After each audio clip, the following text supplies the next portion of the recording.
¿Qué tal amigos? Bienvenidos de nuevo y primero que nada un pequeño paréntesis. De verdad agradezco muchísimo sus comentarios, todas han sido críticas constructivas y he tomado en cuenta todas y cada una de sus sugerencias. Espero que lo noten y que también se note que esta vez estoy usando una configuración de audio que a mí mismo me convence mucho más. Estamos perfeccionando esto a un muy buen ritmo, así que muchísimas gracias. Comenzamos.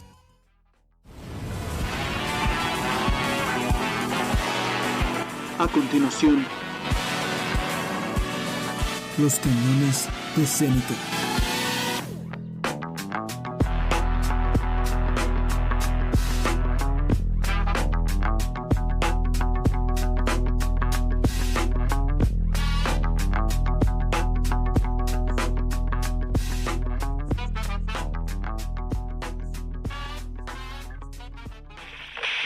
Muy bien, ya estamos de vuelta.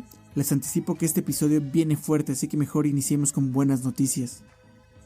Yo no esperaba tener un efecto tan grande de la mitigación. La curva epidémica observada y la proyección ya para el periodo posterior a las intervenciones de sana distancia es impresionantemente menor. No tengo el dato ahora y además varía entre modelos, pero gruesamente es como el 40% de lo que se esperaba que iba a ocurrir. 60% menor a lo que hubiera sido si no se hubieran hecho las medidas de mitigación. Esto fue un fragmento de la entrevista que le hicieron al Dr. López-Gatell en La Jornada hace apenas una semana. Tal parece que en medio de este caos global, México hasta el momento tiene un mejor desarrollo que el previsto y de ser así podremos comenzar a retomar actividades paulatinamente a partir de junio o a más tardar en julio, siempre y cuando se tomen en cuenta las medidas higiénicas que se han estado implementando, así como la sana distancia. Claro que como ya hemos comentado, esto seguirá. Habrá una segunda ola de contagios que muy probablemente sucederá en octubre y que potencialmente implicará un mayor riesgo que en esta ocasión. Sin embargo, hay una multitud de factores involucrados, algunos de los cuales puede que estén jugando a nuestro favor. Si bien nuestra población es especialmente vulnerable por su alto grado de obesidad, diabetes e hipertensión, a final de cuentas uno de los aspectos que termina por definir el número de contagios es el distanciamiento social. Luego, es probable que el clima cálido de esta primavera también esté influyendo en cierta medida en la velocidad de contagio. Se estima que la rapidez con la que se propaga el virus en estas condiciones podría ser entre un 3 y 5% menor que en los climas más fríos. Pero hay algo más que a mí en lo personal me parece muy interesante y muy relevante por mis circunstancias personales. Claro que lo que voy a comentar a continuación no puede ser parte del discurso oficial porque el solo hecho de hacer mención de una posible inmunidad del mexicano con respecto a esta enfermedad podría ser por completo contraproducente. Y es que la métrica que se usa para estimar el número de contagios es el número de pacientes que requieren algún tipo de atención médica. Pero, de acuerdo con la información que se compartió desde China al resto del mundo, la gente con sangre tipo A es más propensa a desarrollar los síntomas graves de COVID y la menos propensa es la tipo O. Y adivinen cuál es el tipo de sangre más común en México y cuál es el tipo de sangre más común en Italia, por ejemplo. Exacto. Es posible que el número de contagiados sea mucho mayor, gente que no está desarrollando los síntomas severos de la enfermedad, pero que puede llegar a contribuir al contagio. Falta mucho para tener un modelo tan específico del tipo de contagio en cada población o en cada región geográfica. Hace falta mucha evidencia científica para llegar a estas conclusiones con plena certeza, y por ahora se hace uso del modelo más efectivo posible.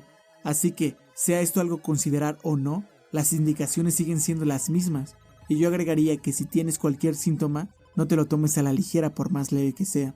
Vale, entonces, déjame decirte que la siguiente parte de este capítulo está originalmente redactada de una forma distinta, pero las noticias están avanzando a un ritmo al que no estamos acostumbrados. Así que, primero voy a mencionarte un breve resumen de lo que pensaba contarte aquí, que básicamente trataba de cuáles eran las 3 noticias más esperables en este momento en lo que se refiere al COVID, y estas, de acuerdo a lo que estuve considerando al documentarme, eran básicamente 3.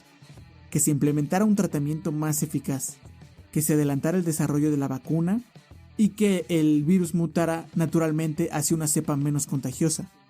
Pues bien, en el transcurso de los últimos días se han tratado de alguna forma esas 3 noticias.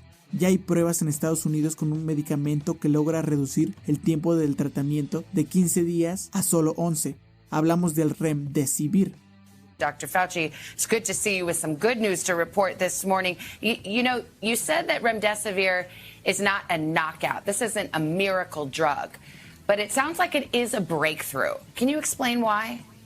Well, it's a really important proof of concept because this is the first very highly powered, about 1,100 individuals, and it was a placebo-controlled randomized trial, which I've been talking about for some time now, which is really the gold standard of how you prove something is safe and either works or doesn't work.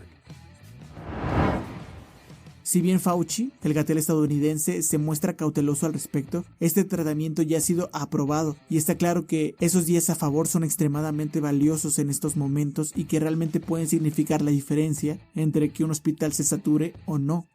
Luego también hay posibilidades de un adelanto en la vacuna inaudito. Hablamos de un hito en la historia de la medicina y de un suceso que podría cambiar de forma drástica nuestra situación actual. Hablamos de que, de acuerdo con la información revelada por la Universidad de Oxford, si sus investigaciones son exitosas, podría haber una vacuna lista para septiembre. Demasiado bueno para ser cierto quizás, pero de igual forma ellos no son los únicos que encabezan las pruebas en humanos en este momento. Los protocolos de la investigación se están modificando sobre la marcha porque la situación así lo amerita, y parece que los resultados de ese colosal esfuerzo podrían llegar a verse muy pronto. En cuanto a la última noticia esperable, resulta que al parecer sucedió todo lo contrario. Se encienden las alarmas ante un nuevo estudio realizado por el gobierno de Estados Unidos que encontró una nueva cepa del virus que se contagia mucho más rápido que las versiones iniciales. Se trata de una mutación del coronavirus original que fue detectada hace 3 meses en Europa y que se ha desplazado rápidamente hacia el este de aquí de Estados Unidos. El informe advierte que si la pandemia no disminuye al calentarse el clima, el virus podría continuar mutando mientras se trabaja en una vacuna y tratamientos médicos. Siempre existe una posibilidad de que un virus eventualmente mute. Hay que tener en cuenta que mientras más se replica, mucho mayores son las probabilidades de que se produzca un cambio aleatorio que modifique sus características. Hasta ahora, no había circulado información acerca de si el coronavirus estaba presentando este tipo de comportamiento, pero el que no estuviera mutando a la vez daba cierta certeza acerca de qué es lo que podíamos esperar, porque si bien pudiera darse el caso de que mutase a una cepa menos contagiosa o menos letal, también podría suceder lo contrario, y de hecho parece ser que esto último fue lo que terminó sucediendo. Así lo reveló un estudio del Laboratorio Nacional Los Álamos en Estados Unidos, y de ser así, esto lo cambia todo. El que el virus se propague con mayor facilidad aumenta el número de contagios y a la vez, de una forma indirecta, aumenta también su letalidad, porque hace más difícil aplanar la curva de contagio y que sea más probable que los sistemas de salud se saturen, y ante esta situación llegan a ser necesarias las medidas de triaje. En otras palabras, gente que podría haberse salvado perece ante el colapso de los sistemas sanitarios, cuando en cualquier otra circunstancia podría haber sobrevivido. Ahora, a pesar de la dura realidad que se presenta frente a nosotros, todo lo anterior mencionado parece indicar una sola cosa: que la epidemia durará menos de lo previsto en algunos de los escenarios más pesimistas. Que un virus sea más nocivo a final de cuentas tiende a limitar su proliferación, como ya se ha visto por ejemplo en el caso del ébola. Así que, sin ánimo de alarmar a nadie y para terminar con este tema, por ahora simplemente voy a hacer mención del factor que nos podría remitir a uno de los peores escenarios posibles, donde el coronavirus persiste en nuestra sociedad por varios años y de lo que ya se hizo mención en un artículo de la revista Science del que hablamos en episodios anteriores. Y de hecho, a estas alturas, esto ya fue mencionado también por la OMS. With regards to recovery and then reinfection, I believe we do not have the answers to that. That is an unknown. One would expect that a person who generates a full-blown immune response with detectable antibodies should have protection for a period of time. We just don't know what that period of time is. We would expect that to be a reasonable period of protection, but it is very difficult to say that with a new virus, and we can only extrapolate from other coronaviruses, and even that in there the data is quite limited. Maria? Algo tan concreto como decir que hasta ahora no hay ninguna evidencia científica de que la inmunidad que se genera luego de la infección y posterior recuperación sea permanente. De no ser así, iniciativas como el certificado de inmunidad de Alemania pierden por completo el sentido. Pero en un escenario intermedio, podríamos hablar de rebrotes cada 2 años, por ejemplo, considerando una inmunidad de una duración intermedia que persistiera por alrededor de 1 o 2 años. Esto es una realidad que quizás tendremos que afrontar, pero ten en cuenta que aun si hubiera una inmunidad permanente, lo peor de esta pandemia es lo que viviremos en el transcurso de los próximos meses, y una vez superada esta etapa, lo que resta es iniciar la recuperación, la cual podría ser más o menos lenta dependiendo de un considerable número de factores. Hablemos entonces del factor humano, de los personalismos y de los protagonismos. Hablemos, por ejemplo, del caso Bukele. Un político controvertido, admirado por muchos y duramente criticado por otros. Hace unos días, las imágenes de las cárceles de El Salvador le dieron la vuelta al mundo. Miembros de distintas pandillas juntos en una misma celda. Desde 2002 regía una separación estricta para evitar enfrentamientos, hasta que este domingo el gobierno decidió tumbarla, ignorando además las normas de higiene en esta pandemia. En un acto propio de un dictador y haciendo uso de las atribuciones de un estado de excepción, autorizó el uso de la fuerza letal de la policía, a la vez que castigó severamente a los miembros de pandillas recluidos en los centros penitenciarios, quienes, aún desde prisión, seguían organizando homicidios y actos delictivos, aprovechando que las fuerzas del orden se encontraban en su gran mayoría haciendo cumplir las medidas de confinamiento obligatorio recientemente impuestas por su gobierno. Hemos tomado la decisión de mezclar y recluir en cada una de las celdas a los diferentes grupos de las estructuras criminales que tanto daño le están causando a este país. No, este Estado no se va a doblegar ante ninguna estructura terrorista. Esto llegó a tal punto que miembros de estas pandillas lanzaron un comunicado donde alegaban que se estaban violando sus derechos humanos. Como Barrio 18 Sureños, le pedimos a los medios de comunicación locales, internacionales e institucionales de mayor prestigio, Derechos Humanos, Cruz Roja, nos ayuden a velar por los derechos de los internos en los centros penales, ya que les están violando sus derechos humanos de la forma que los están tratando, botándoles sus pertenencias que los familiares de cada interno se ha esforzado mucho en poderles hacer sus paquetes en medio de esta crisis. No es justo en la manera que están actuando con nuestros compañeros. Si quieren acabar con la violencia en el país, no es la forma correcta. Al contrario, con esas acciones van a terminar convirtiendo en un caos todo el país. De igual forma, como Pandilla 18 Sureños, hemos bajado el índice de homicidios con la finalidad que les devuelvan los derechos a nuestros convoys en los centros penitenciarios. En esto hay que ser muy honestos. Si hay alguien en esta historia que ha violado de manera sistemática los derechos humanos de un sinnúmero de personas, son precisamente esas organizaciones criminales. El derecho a la vida, a la libertad y la seguridad han sido violentados por esas personas que se han convertido en el cáncer de Centroamérica, provocando una crisis humanitaria de alcance continental. Miles de personas han sido desplazadas a causa de esto. Entre otras cosas, ahí está el origen de fenómenos como la caravana migrante. Y si ha habido un momento para contraatacar a esas facciones del crimen organizado, es ahora. Esa gente no se había detenido ante esta crisis y las cárceles para ellos se habían vuelto simplemente un punto de reunión desde donde podían continuar con sus actividades delictivas. Por eso fue tan importante la contundencia del mensaje de Bukele y los salvadoreños deben apreciar esto mejor que nadie. Esta fue una decisión política ante una crisis de seguridad que sin duda no podía ser tolerada ante esta situación.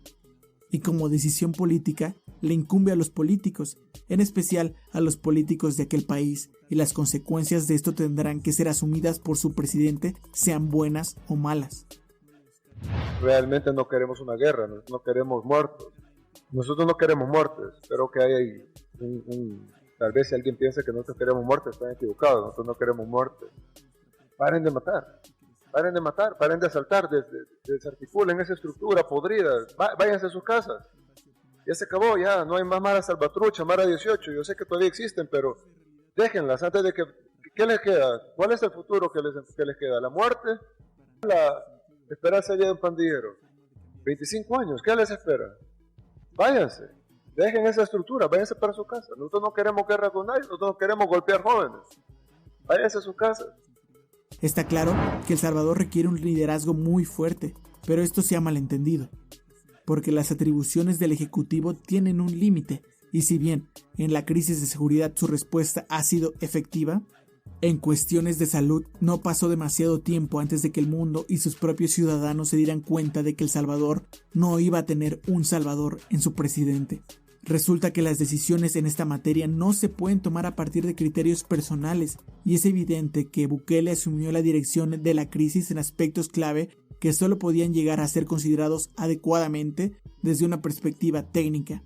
Si sus intenciones eran buenas o si simplemente se trató de un desplante de soberbia ya no importa, porque a partir de este punto, esta nación hermana tendrá que asumir que lo que le corresponde en este momento es una dosis de realidad que será brutal. La cuarentena se decretó de forma anticipada. Se aumentó la deuda del país asumiendo un crédito con el Fondo Monetario Internacional por alrededor de $400 millones, y el dinero que tenía que llegar a los más necesitados muchas veces se perdió en el camino, un camino repleto de corrupción. Además de que se paralizó la economía de forma abrupta, cuando, como en cualquier otro país en desarrollo, la gente que requiere de un ingreso diario para su supervivencia es la gran mayoría. Ahora el virus ya empieza a esparcirse en aquel país que ahora está debilitado y empobrecido. Y es que, ¿de verdad Bukele creyó que esto se solucionaría en unos cuantos meses? No basta con detener el contagio en un país porque vivimos en un mundo globalizado, donde las fronteras no pueden permanecer cerradas de forma indefinida sin que eso implique consecuencias económicas gravísimas. Y si en primer lugar las fronteras no se cerraron, era evidente que el virus llegaría tarde o temprano. Así que, ¿qué sentido tenía decretar una cuarentena cuando el virus ni siquiera había llegado al país? Ahora ya está mucho más claro que mientras el contagio persista en el resto del planeta, la única solución realista es controlar la situación de manera que se logre evitar la saturación del sistema de salud. A final de cuentas, este virus no se detendrá hasta que no se logre la inmunidad de grupo, y eso solo pasará por dos razones. La primera es que más de la mitad de la población haya sido contagiada, y la segunda es que existe una vacuna efectiva que sea aplicada de manera masiva, y ambas cosas están muy lejos de suceder. Hablamos de años incluso.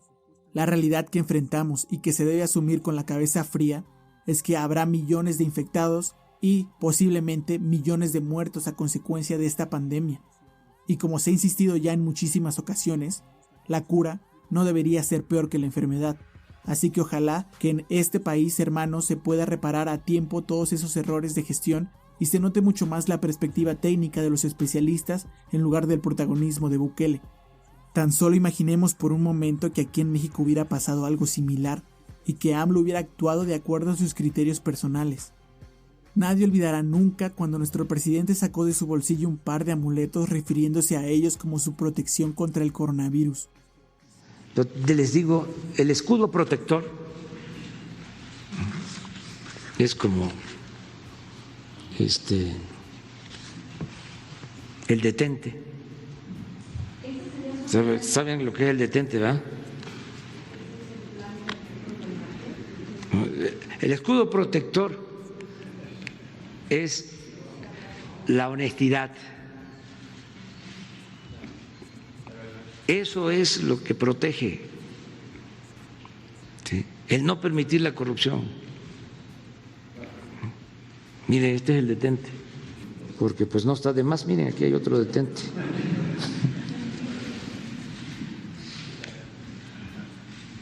Detente, enemigo, que el corazón de Jesús está conmigo. Si era un mensaje para su base política o para su oposición, lo cierto es que esta noticia llegó al resto del mundo, que observó no solo sorprendido, sino horrorizado ante la idea de que un jefe de Estado hiciera semejantes declaraciones. Y eso no fue lo único, pero afortunadamente prevaleció un enfoque científico, y pese a todo, AMLO tuvo que retractarse de sus declaraciones en las que invitaba a la gente a hacer caso omiso del distanciamiento social, una vez que la OMS dejó en claro que México ya está oficialmente en fase 2. Además de que la estrategia de comunicación de este gobierno no tiene precedentes. Hasta ahora no se había sacado un verdadero provecho a los medios digitales, y es la comunicación efectiva y constante uno de los pilares de nuestro gobierno frente al combate del COVID, de tal forma que en un aspecto tan importante somos en este momento un referente a nivel mundial, pero no todos son miel sobre hojuelas, y el coronavirus no será la única de nuestras preocupaciones en un futuro cercano. Hablemos entonces del petróleo y la crisis que se viene en medio de la crisis en la que ya nos encontramos. Luego del pasado lunes negro en que presenciamos una caída histórica en el precio del petróleo, vimos cómo el barril del West Texas Intermediate llegó a cotizar en negativo. Como si no fuera suficiente con lo que ya estamos viviendo, de pronto la realidad de la recesión y una potencial depresión económica se hizo presente a un nivel insólito.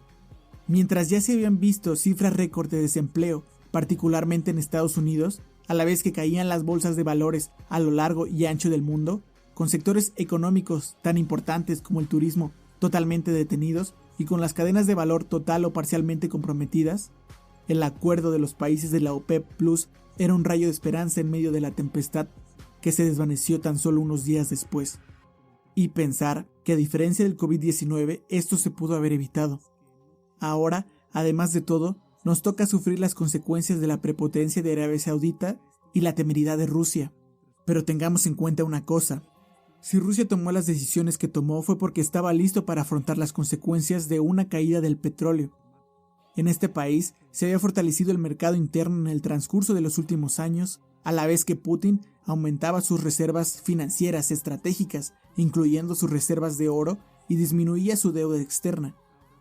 Al ser el segundo exportador a nivel mundial, esta nación ya tenía muy en claro por dónde iba a llegar el golpe de sus adversarios. Y si su presidente tuvo en cuenta o no la magnitud de la reacción de los saudíes, no está claro, pero resulta interesante si consideramos quiénes formarán parte de los daños colaterales de esta disputa. Pese a las primeras impresiones, uno de los más afectados de estos serán los mismísimos Estados Unidos.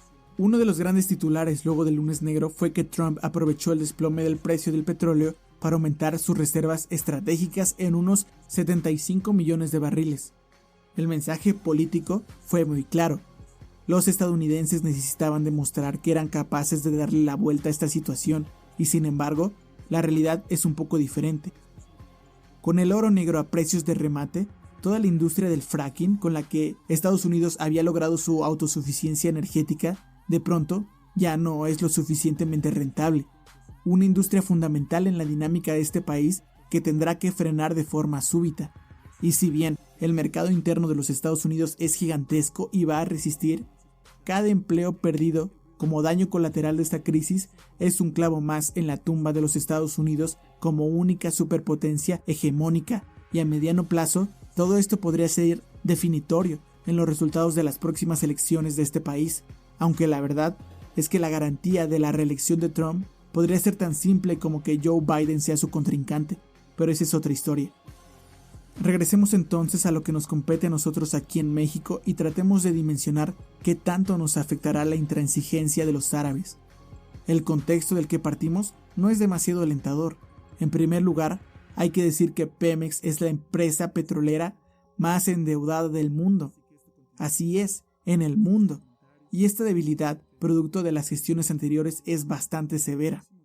No es un secreto que de forma deliberada se buscó la quiebra de Pemex, y está claro que por muy poco, casi lo lograron. Y es que la crisis de la sobreproducción de petróleo apenas está comenzando, y con la sociedad detenida, no hará sino agravarse en el transcurso de los próximos meses, y eso podría ser la estocada final que Peña Nieto estuvo tan cerca de acertarle a Petróleos Mexicanos, y que un sucesor natural como Peña o Anaya ya hubieran concretado. AMLO lucha una batalla en la que pareciera que ya todo está perdido. Consideremos lo siguiente. Son alrededor de 125,000 empleos directos que el gobierno pensaba aumentar en alrededor de 285,000 entre directos e indirectos, o al menos esas eran las estimaciones a mediados del año pasado, y la triste realidad es que esto a todas luces no será posible, y la misma estructura de Pemex la hace poco competitiva e incapaz de generar los cambios necesarios para asumir esta nueva realidad. Son los vestigios de una estructura sindical corrupta y podrida, parte del lastre de lo que alguna vez fue un estandarte de la prosperidad de nuestro país. Esto no es algo menor. Aquí en México nos jugamos ni más ni menos que el 8% de nuestro Producto Interno Bruto. Y si hay un momento para cambiar de enfoque es justo este. Cuando se vende barato el petróleo, es momento de comprar y no de extraer. Pero, ¿de qué nos serviría comprar esta materia prima si no tenemos cómo procesarla? Es decir, si no hay refinerías. No tengo datos suficientes para decir si Dos Bocas es el proyecto que pretende ser. Lo que sí sé, porque está más claro que nunca, es que toda esa prensa vendida que dice que es momento para detener todos esos proyectos son gente sin escrúpulos, porque todos esos proyectos son los que nos permitirían, de verdad, sobrellevar esta situación. Pemex tiene que dirigir sus esfuerzos en esa dirección y hacer las reformas correspondientes para continuar su funcionamiento a largo plazo, porque en el mejor de los casos los precios no se van a recuperar en al menos 2 años, cuando se haya comenzado ya con la vuelta a la normalidad y los recortes en la producción mundial comiencen a surtir efectos. Esta paraestatal no puede continuar con un endeudamiento indefinido, y hay que asumir que las proyecciones a corto plazo, que ya de por sí eran bastante optimistas, ahora son por completo inalcanzables. Pero hay que continuar.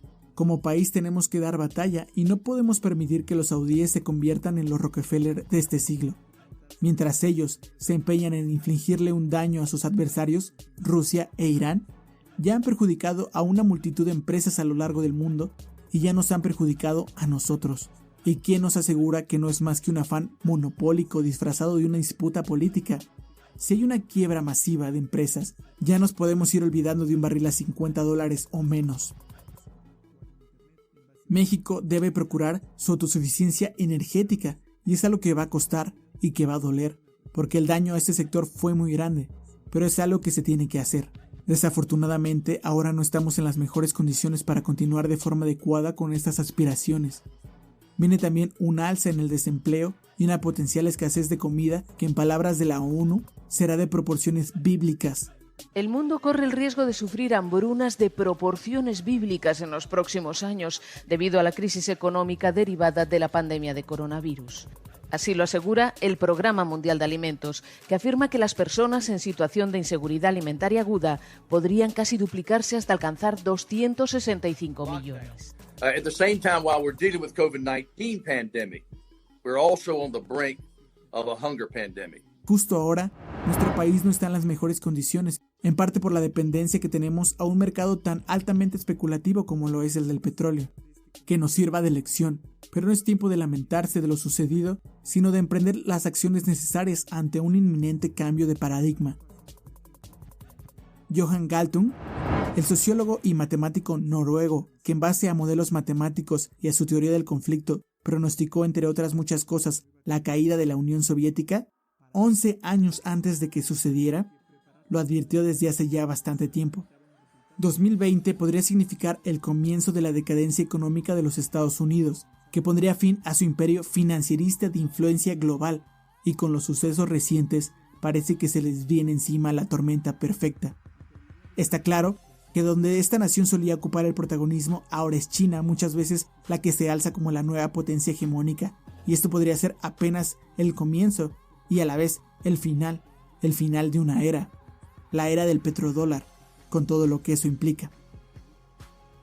En su libro La caída del imperio americano, Galtung detalló lo siguiente: Estados Unidos sufrirá un brote de nacionalismo y junto con esto se alzará un líder fuerte que evocará el patriotismo y exaltará el sentimiento americano, a la vez que comenzará con un aislacionismo que desembocará en una gran crisis en el 2020 que finalmente terminará con el imperio americano en 2025. Y se refiere a Estados Unidos como imperio porque en la práctica ese es el tipo de influencia que ejerce en el resto del mundo. El libro donde se plantea esta hipótesis fue publicado en 2011, cuando los Obama estaban en la Casa Blanca, mucho antes de la llegada de Trump.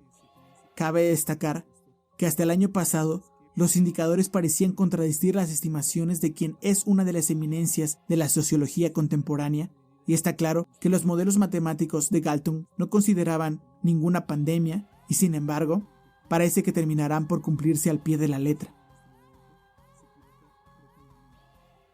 Este fue el episodio 3 de Los Cañones de Séneca. Espero haberte compartido información útil y que anticiparte a lo que pueda venir te ayude a afrontarlo mucho mejor. Si tienes alguna observación al respecto, déjala en los comentarios. Y ya sabes, si estás escuchando esto en YouTube, suscríbete si aún no lo has hecho o sigue este podcast en cualquiera de tus plataformas favoritas.